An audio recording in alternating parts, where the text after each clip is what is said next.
하나님 말씀 보겠습니다. 고린도후서 11장 16절에서 21절입니다. 교독하겠습니다. 16절에서 21절입니다. 내가 다시 말하노니 누구든지 나를 어리석은 자로 여기지 말라. 만일 그리하더라도 내가 조금 자랑할 수 있도록 어리석은 자로 받으라.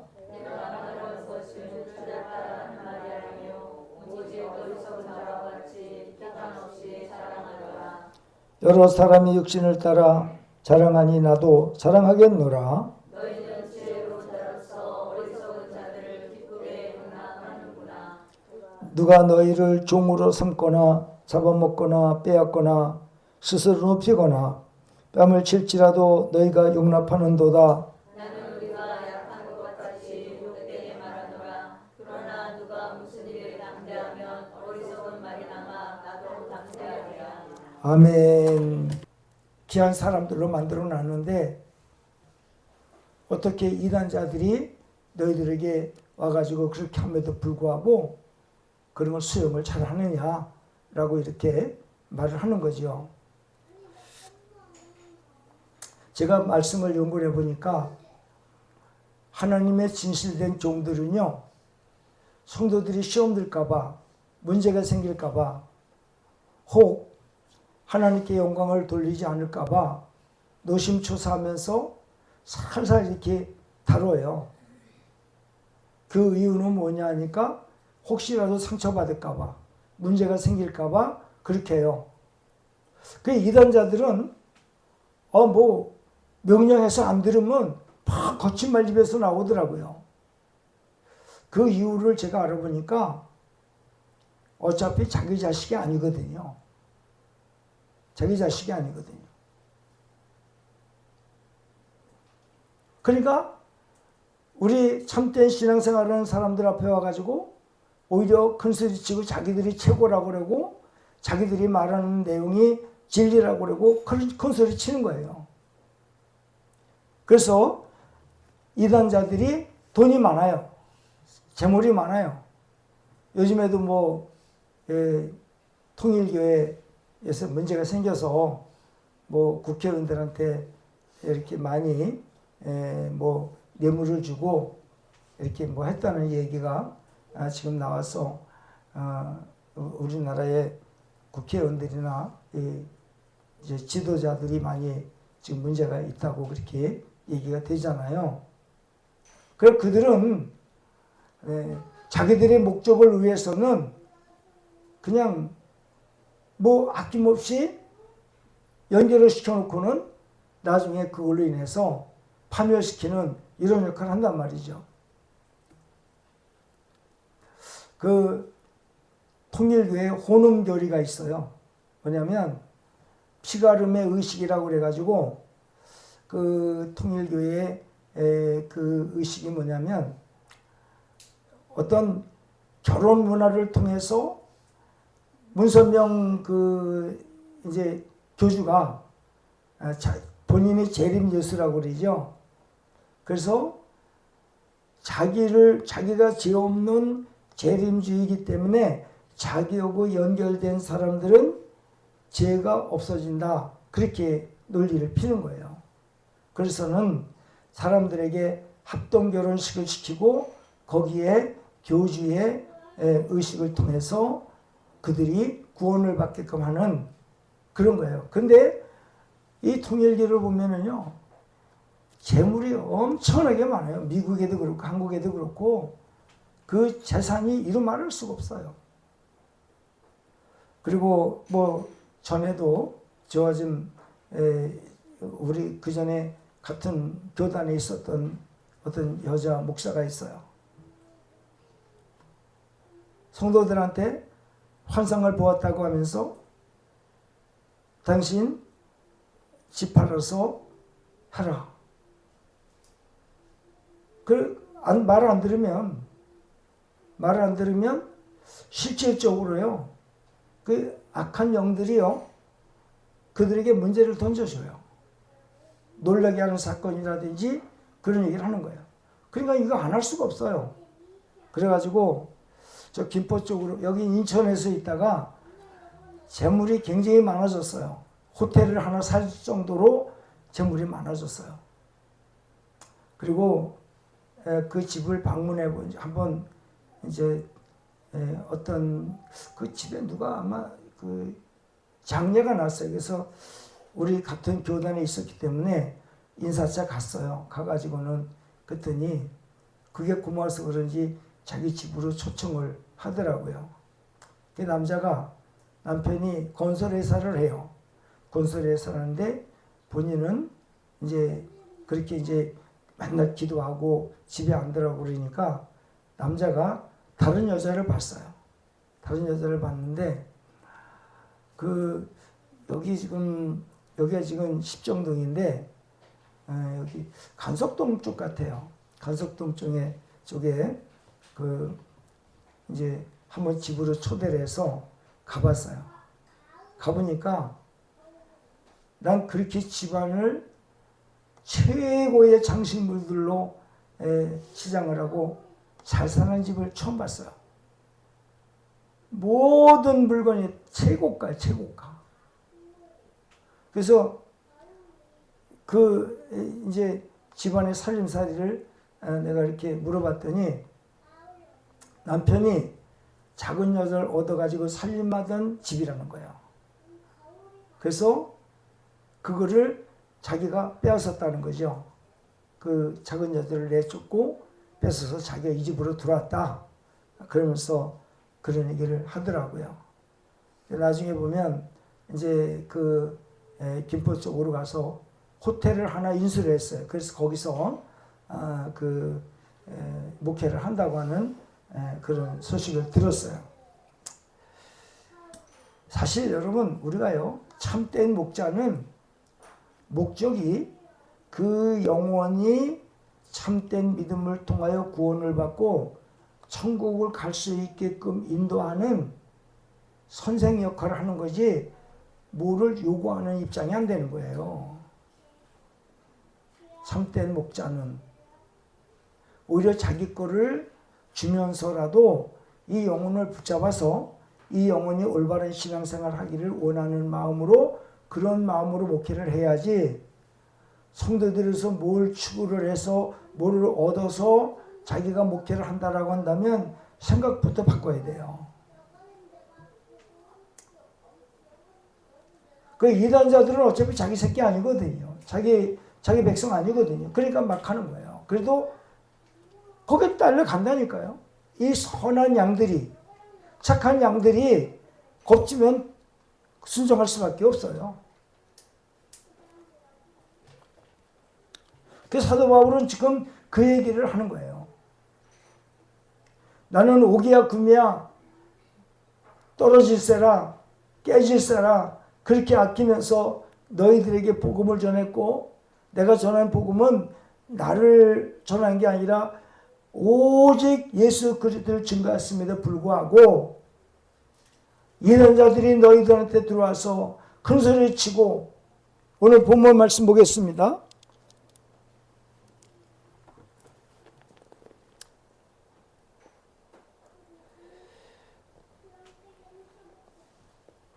이제 19절서부터 20절까지 읽어보겠습니다. 시작. 너희는 지혜로운 자로서 어리석은 자들을 기쁘게 용납하는구나. 누가 너희를 종으로 삼거나 잡아먹거나 빼앗거나 스스로 높이거나 뺨을 칠지라도 너희가 용납하는도다. 그랬어요. 그들이 와서 빼앗고 뺨싸대기를 때리고 욕하고 압박을 가하더라도 용납하는 거예요. 제가 목회를 하면서 한 가지 깨닫는 게 있는데 그건 뭐냐면 말씀을 연구하면 연구할수록 주의 종은 뭐를 요구하면 안 되더라고요. 왜? 하나님이 계시니까. 하나님 보고 목회하는 거고 하나님이 주신 사명 따라 목회를 하는 거지 인간이 먹고 살기 위해서 사업을 위해서 하는 직업이 아니더라는 거예요. 그러니까 성도가 잘못될까봐 노심초사 기도하고 그 영혼이 어떻게 하면 하나님께 영광을 돌리고 하나님의 주신 은혜로 살아가기 위해서 자꾸 인도하고 그를 자꾸 세우려고 하는 그런 은혜가 있어야 되는데, 이 주의 잘못된 어떤 생각을 가진 사람들이 그 성도를 이용해서 자기 어떤 먹고 살기 위한 수단으로 이 자리에 쓴다라고 한다면 그건 아니라는 거예요. 자격이 없다는 거예요.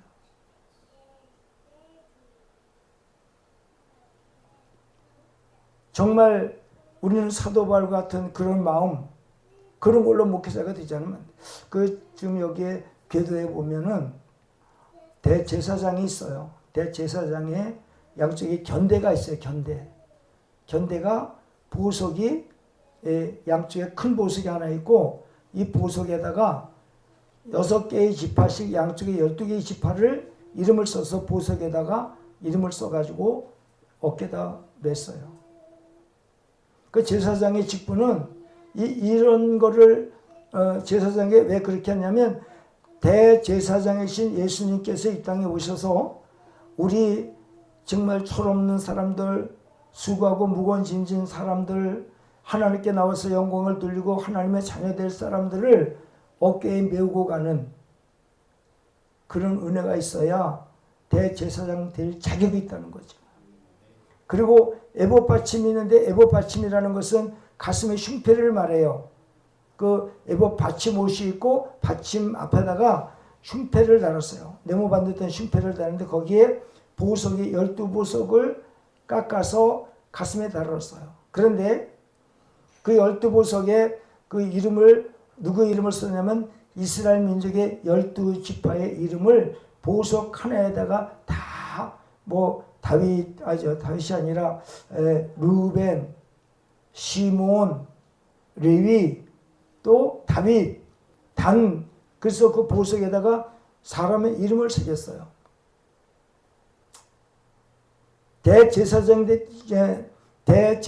될 자격은 바로 성도 한 사람 한 사람을 가슴에 안고 그 이름을 빼놓지 말고 잊어버리지 말고 그 가슴에 그 성도를 안고 가라고 하는 사명이 있어요. 이게 종이에요. 이게 대제사장이에요. 예수님이 바로 그 일을 하신 거예요. 근데 신기하게도요, 이제 저 같은 경우는 그래요. 그냥 은혜 되면 은혜 되는 대로 그냥 해요. 아낌없이. 그 스타일이에요. 그러면 참 신기하게도 하나님이 다 채워놓을 뿐만이 아니라 넘치게 해주세요. 그러게 하시더라고요. 그러니까 이제 제가 그걸 나중에 이제 깨달았지만, 내가 누구를 도와줘야 할 때, 또 내가 어떤 누구를 위해서 일을 할 때, 그때 하나님의 은혜 가운데 일을 했어요. 지내놓고 보니까 그때 좋은 걸 심은 거예요. 좋은 걸 심은 거예요. 우리가 하나님의 종으로서 이 길을 가려고 한다면 베드로전서 4장 11절 한번 찾아보시기 바랍니다.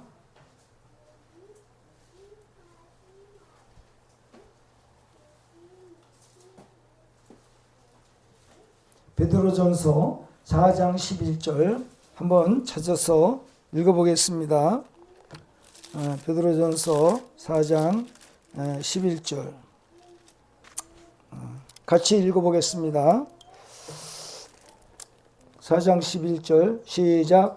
만일 누가 말하려면 하나님의 말씀을 하는 것 같이 하고, 누가 봉사하려면 하나님이 공급하시는 힘으로 하는 것 같이 하라.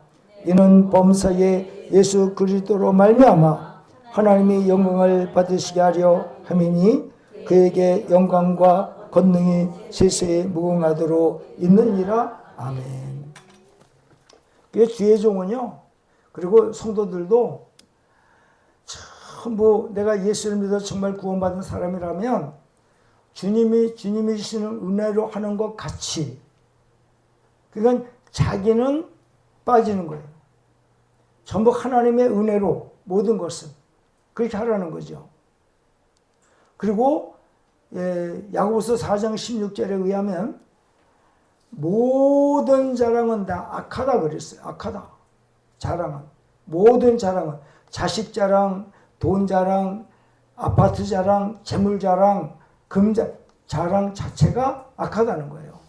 악하다. 근데 오늘날 우리 예수를 믿는 교인들도 보면 입에서 나오면 전부 자랑이에요. 자랑. 자랑하면 안 되게 돼 있어요. 자랑. 그리고 야고보서 4장 17절에 의하면 너희가 선을 행할 줄 알고도 행하지 아니하면 죄인이라 그랬어요. 그 사실은 주의 종이 이 생각이 전환이 되어질 때까지 많은 실수와 또 많은 여러 가지의 그 혼란을 겪어요. 특히 우리가 세상에 살면서 돈에 대해서 굉장히 어려움을 당하는 사람들이 주의 종이 되면 그 한을 풀으려고 그래요. 돈에 대해서. 근데 바꿔야 돼요. 왜요? 오늘 하나님께 영광을 돌리기 위해서는 오늘만 생각하라는 거예요. 내일은 하나님 거라고 그랬죠. 그래서 야고보서 4장 14절에 너희는 내일 일을 알지 못하니 안개와 같으니라고 그랬어요. 안개가 자꾸 흐르게 껴있다가 없어지면 언제 안개가 낀 것처럼 그냥 맑게 없어지거든요. 그 인간이 그렇다는 거죠. 그래서 오늘 사도 바울이 그 얘기를 하는 거예요. 나도 한번 그러면 자랑해 볼게.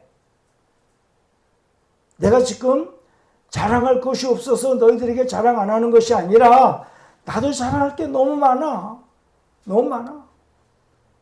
그들이 너희들에게 와서 온갖 자랑을 하면서 잘난 척하고 그들의 말이 옳다고 그러는데 그러면 나는 주님은 자랑하지 말라고 했지만은 주님의 뜻에 의한 자랑이 아니라 그러면 너희들을 그렇게 잘 따르고 잘 섬기고 그들의 말을 잘 용납하고 했던 그들을 비교해서 이제 나를 한번 얘기해 볼게.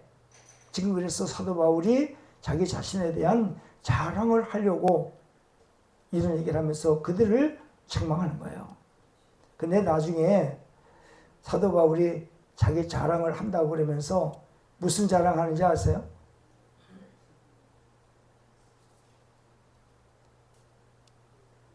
여러분, 사람은 자랑을 할 때 잘되고 좋은 걸 자랑하죠? 그죠? 그래서 사도 바울은요, 여기서 희한한 얘기를 많이 해요.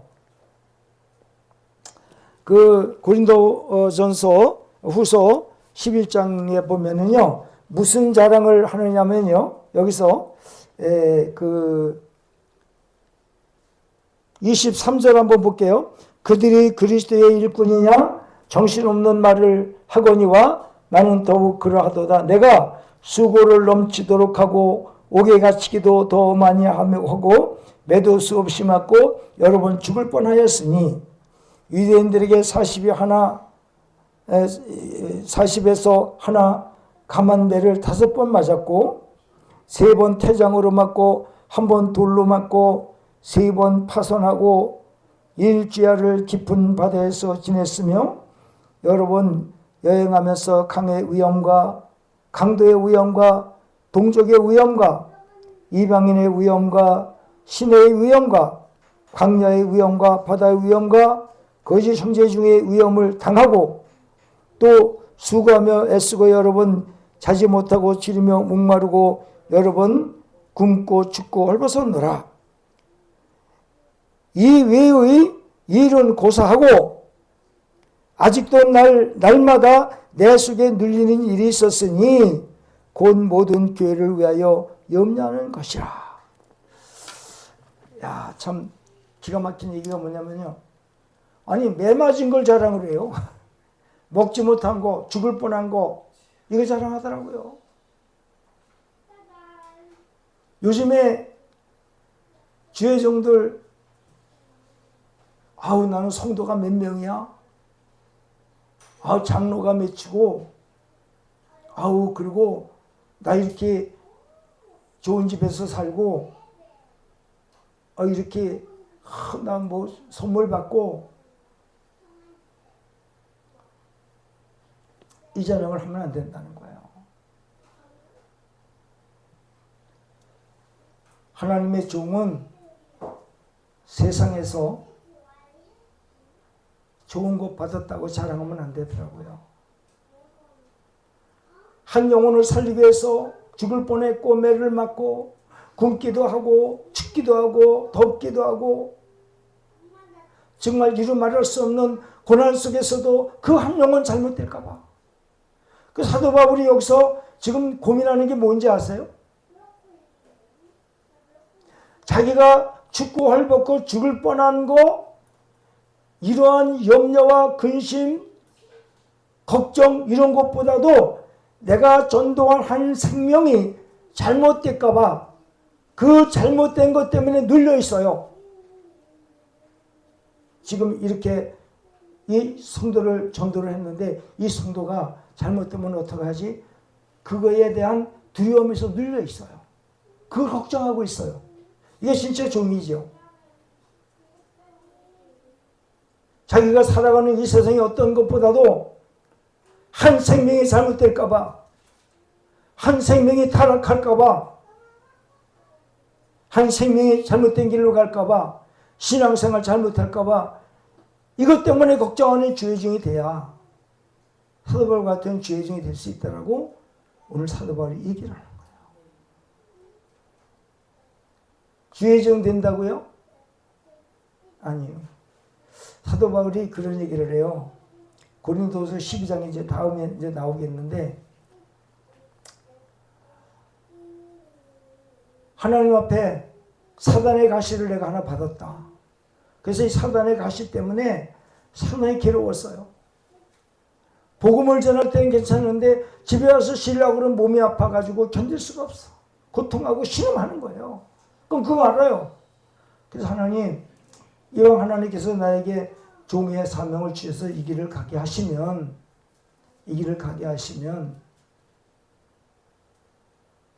나 지금 건강하게 해주셔야지. 왜 이렇게 아파서 끙끙대게 아파하고 고통하게 합니까? 다른 사람들은 병을 고쳐주면서 나는 왜 이 병이 들게 했습니까? 라고 하나님께 기도를 해요. 이것이 어디에 있냐면 고린도서 12장 7절 이하에 있어요. 그러니까 하나님께 3번 구했더니 내 은혜가 네게 족하도다. 네가 약할 때 곧 네가 강합니다. 사도 바울이 이 음성을 들어요. 야, 너 복음 전에서 능력이 나타나고 큰 은혜가 너한테 있단 말이야. 근데 네가 혹 자랑할까 봐 하나님께 영광을 많이 돌리고 애쓰고 힘쓰고 열심히 일하고 나서 네 자랑할까 봐 너 자랑할 시간을 안 두려고 내가 더 약하게 만드는 거야. 더 나서지라고. 그러나 내가 복음을 전할 때 너는 복음 전하는데 아무런 지장이 없어. 사도 바울이 그렇게 해갖고 사탄의 가시라는 게 오히려 감사했다고 그랬어요. 감사했다고 그랬어요.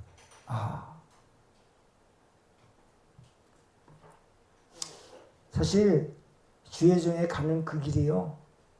지금 제가 여기 서 있지만은 평생에 참 금식기도 글쎄 뭐 엄청나게 많은 분들이 금식기도 많이 했다고 그럽니다만은 저도 못지않게 그렇게 해서 오늘 이 자리에 있어요. 근데도 그렇게 기도하고 그래도 사람이 되기가 어려워요. 정말 하나님의 사람으로서 서기가 너무 어려운 거예요. 인간의 죄악성이 이렇게 배어 있어요. 그러나 지금은 아니옵시다. 오늘 밤에 하나님이 들어가신다 하더라도 저는 무조건 할렐루야예요. 네. 미련이 없어요. 세상에. 조금도, 단 하나도. 남은 인생은 오직 하나님의 영광만을 돌리는 것 아니면 제 인생에서는 단 하나도 의미 없어요. 그래서 저는 기쁘더라고요. 문제가 다가왔어요. 그런 기도를 하고 있더라고요. 하나님, 이 문제 주셔서 감사합니다. 정말 정말 기쁘더라니까요. 내가 어떤 문제를 만났어요.